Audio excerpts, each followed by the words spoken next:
LeJean Ratchford here. Today we're going to talk about what to do after your seller says yes to your agreed upon price. Once your seller says yes to the agreed upon price, it is important that you and the seller sign a purchase and sales agreement. With that purchase and sales agreement, you can go find a cash buyer.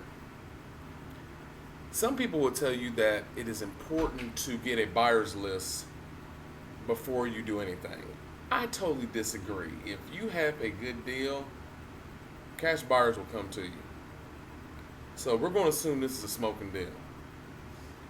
So with the purchase and sales agreement, you want to make sure the seller's name is on it. You want to make sure that your name or your entity, which is LLC, is on it. You want to make sure the address is on it. You want to make sure that the parcel number is on it, which is pretty much a legal description.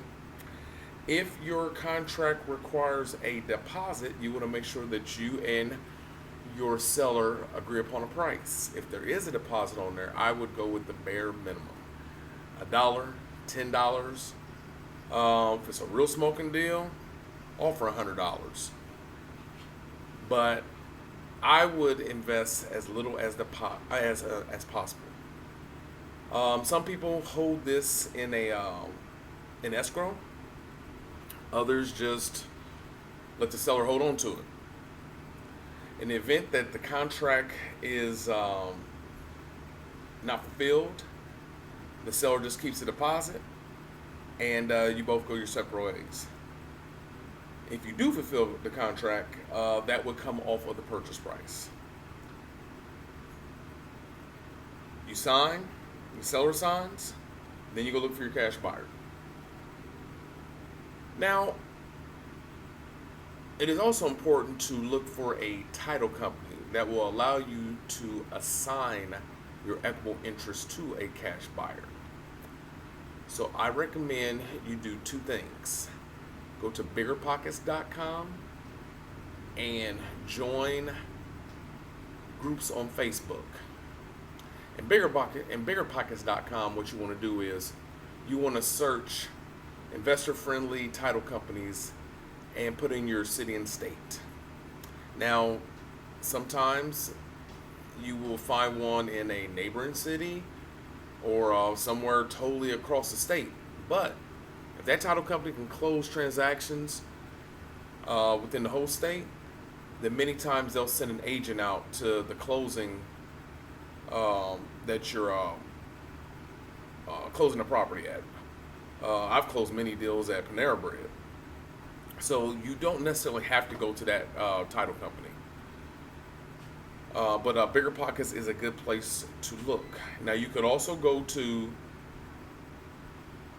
Facebook and then ask the question in one of the forums. And then someone will tell you, many times someone will tell you, and sometimes they won't. But I've seen many times where people answer those who are seeking that question. I've had the title company that I use for there's two of them for about 12 years now, so I haven't had to go to the forums and ask this question. Matter of fact, Facebook didn't even exist. Well, I guess they did exist, but they were in the beginning stage, and I'm not sure if they had all the groups. And Bigger Pockets, I didn't ask there. Matter of fact, in Bigger Pockets, what I did was I asked a question and they recommended the next step I'm speaking of, and that is just calling up title companies in your area. What I did is I called title companies in my area and finally found one that allows you to assign contracts. And I had to go through about 20 of them. But once I found one, I've been using them ever since. Well, both of them, because I use two of them. So that is how you find a title company, an investor-friendly title company. And what I mean by investor-friendly title company is they allow you to assign purchase and sales agreements and contracts. So this is the next step that you take once you have agreed upon price. The next video will be about finding cash buyers.